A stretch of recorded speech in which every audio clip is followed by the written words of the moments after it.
Pleasure to see you again, Mark. How is your end of season break going? All right, it's never much of a break, to be honest, because we start our work when before the last ball of the season's kicked. So we've been busy. We've been obviously you work on retention first or alongside sort of prospective targets and sorting your pre-season out, sorting all the logistics out. So it becomes more of an admin job, I suppose. But yeah, we are, I think, me and the staff managing to try and get a little bit of downtime, which is important because when it starts properly, and you don't get much respite for 8 or 9 months. So yeah, I think we're all fairly well rested, or we've been away from it long enough to miss it and to be motivated to come back in and get cracking. So yeah, looking forward to it now. As attention turns to next season, a host of extremely important players are due to return. Brad Carroll, Nick Evangelinos, Charlie and Sam Bailey, amongst others, along with Niall Cowperthwaite, sticking with the club. Yeah, we had really positive discussions with all the players sort of at the end of last season.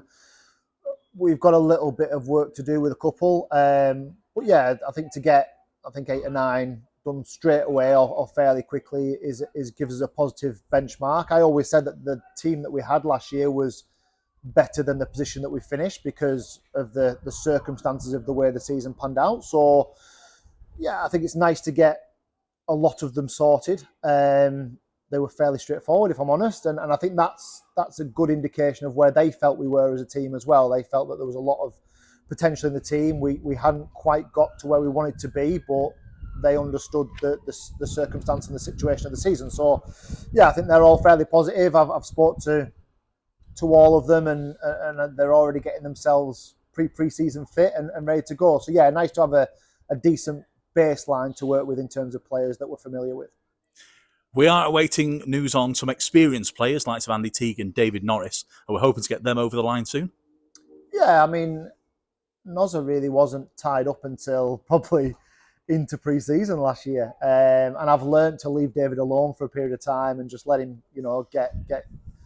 Sometimes you've got a young family, you've got to pick your moments, I suppose. But I'm due to see him very soon, so hopefully we'll get something done with David. I know that at the end of last season he was keen to carry on. I was keen for him not to have so much of a break. I wanted him to sort of roll from one season to the next, because you've got to bear in mind the impact of the physicality of these leagues on his body. So, we're still a little way away because we haven't actually had that discussion, but that's not unusual with David to work like that.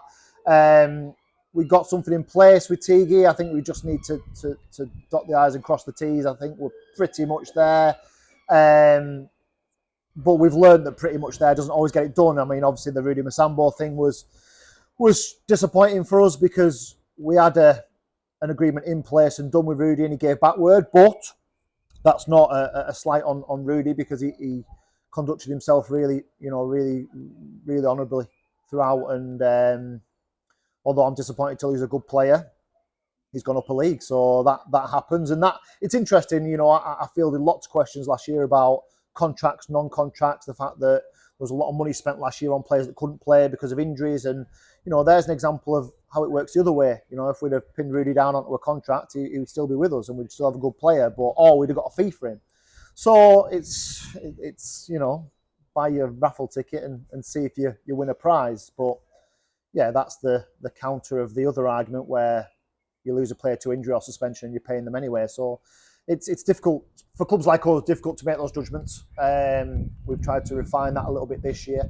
But yeah, we're disappointed with that one, but it means that we have to go into the market and find something else. And obviously, if we can get something done with Teague, we've got one of the best centre halves in non-league football, who is, to be fair to Andrew, he's looked after himself. He's lean, he's fit, he's ready to go, which he wasn't at the end of last year because of the break in his arm. So we weren't willing to risk him having a further break with that at the end of the season for games that ultimately weren't going to matter. So yeah, I'm hopeful we can get Teague done, and I think we've got one more that is done from last season, which will be announced shortly, and then we can move on to some new faces as well.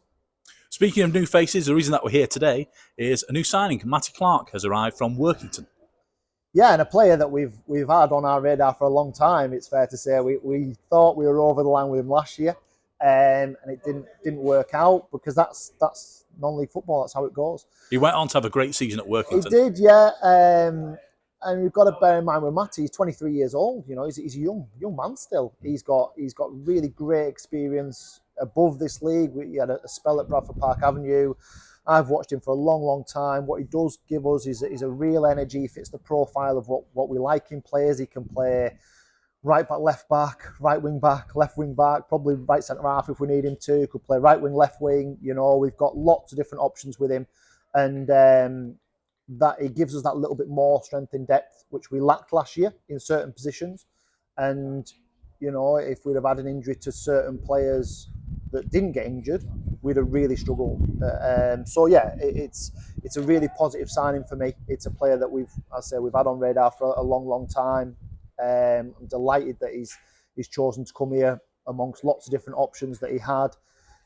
Great age to work with, great personality. He'll fit right into the dressing room. You know, the boys that came from Workington last year speak ever so highly of him. You know, Brad and Nico. So really strong addition, I think, to the club, and nice that we get another player that's probably within 10 or 15 minutes of the ground as well.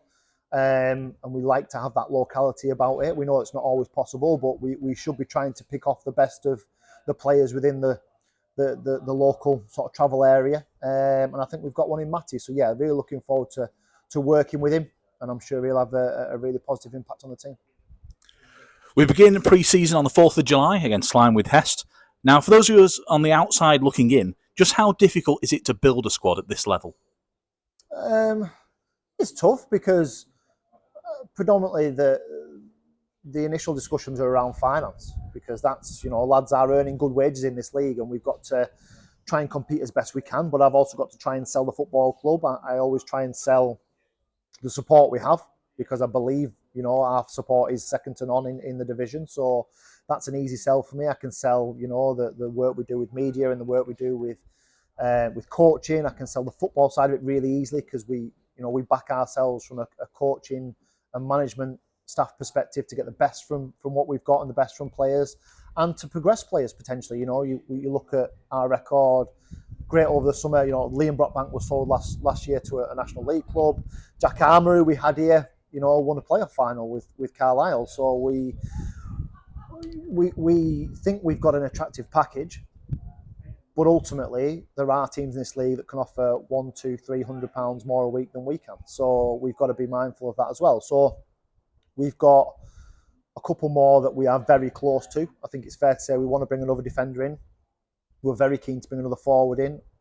Everybody will know that we need to bring a goalkeeper in, or two even. So I think we're fairly close with those deals. I think there's still a little bit of debate about the goalkeeper, because I'm trying to weigh up. We've had a really tough experience with a lone goalkeeper 2 years ago, and a really positive experience with two lone goalkeepers this year, just gone. So there are some options from a season-long loan perspective, which we are exploring at the moment. There are also a couple of permanent options, but we are waiting on whether those permanent options can get either a Football League club or a National League club. So we have to have an element of patience to that. And there is always something that comes late. So, you look at last year, we got Kyle Brownhill the week before the season started. So there will always be something late, but we've identified 3 or 4 areas that we need to strengthen, and we're working on that. We're close to that. Obviously, Matty is the first of probably 3 or 4 signings that we're ready to make. The summer will also bring an opportunity for some trialists. I think we've already got 5 or 6 promising trialists. We've still got young players to come in that have been released from pro clubs. We've got some of our better under 23s going to come in and train with us. So absolutely, we're right on schedule, I would say, and right on target with our timelines for improving this squad. And don't forget, we've still got an excellent squad here. So we're just trying to add quality to the squad rather than anything else. I think our midfield is going to stand up against anything in this league. Sloaney Kalps, Brad Carroll, Charlie. I've talked to a couple of players about how they might move into midfield. Jemmy Mellon's got a really good pedigree as a holding midfield player if we needed him to play in there. Looks like Ed's going to come back and train with us. So the options, David Norris, if he's there, so many good options in midfield. So I'm less concerned about that area of the pitch, but we know we've got to strengthen at the back of the pitch and the top of the pitch. So that's my focus at the moment. and we're getting there. We're getting there, but it's not. Again, announcing non-contract signings is something that we do from time to time because we want to keep people informed. But you always run the risk of a Rudy Masambo leaving you before July the 1st. But in the same vein, why would you not announce signings? And I think this snobbery about not announcing signings is it doesn't really work for me because it's no different to if we announce signs on the 1st of July, they could be going in a week anyway. Because somebody put 7 days notice on the 1st of July, they're gone anyway. So yeah, let's put it out there and tell people what we're up to and where we are. And yeah, I think we're on target for what we want to do in the summer so far, but there'll always be something that comes and something that we find or drops on our lap or somebody that's been at a National League club and hasn't got a deal, maybe later on. So we've got to be open-minded about what we do with that. But ultimately, we want the best possible players for this football club whenever they, materialise it over the summer. So we're still fairly early days, but we're fairly content with the work we've done so far. Just very quickly, new kits have been announced and launched. They look fantastic, don't they? I'm gonna say that because it's my company that produced them. So it's yeah, they do. We've gone a little bit different with the home kit. Absolutely, we've gone very different with the third kit, and I think the away kit will be a little bit more traditional for us, but very nice nonetheless. I think what's been really, really good from our perspective, from the club's perspective, is the interest it's generated. And one of the things this club's got really good at doing in the last 12 months is generating interest, generating a buzz around the place. And we want that to be the case as we build up towards pre-season. Obviously, our first home game is Alty. We want this place, really buzzing for that Altrincham game. I think myself and the players and the staff are keen to get in. I mean, we've now got, 2.5 weeks, I think, before we start pre-season, which is we're all ready for. The planning's done. We are just, ticking off the days until we get out there. So yeah, the kit is a nice launch. I think it becomes really real when we start to get fixtures and we start to play a little bit of pre-season. The supporters can see the new players in the flesh. I think that really helps. But I think the club overall are doing a good job at creating that buzz. I know we've got plans to do lots of different things over pre-season. I think we've got plans to have sort of an open training session and some engagement with the young people in the city and the schools even more than we have before. So yeah, lots and lots of positives around the place, and we want to try and harness all that and make sure we go into pre-season really positively and with the aim of having a significant improvement on where we were last year. Thank you very much, Mark. Best of luck. Good man. Thank you.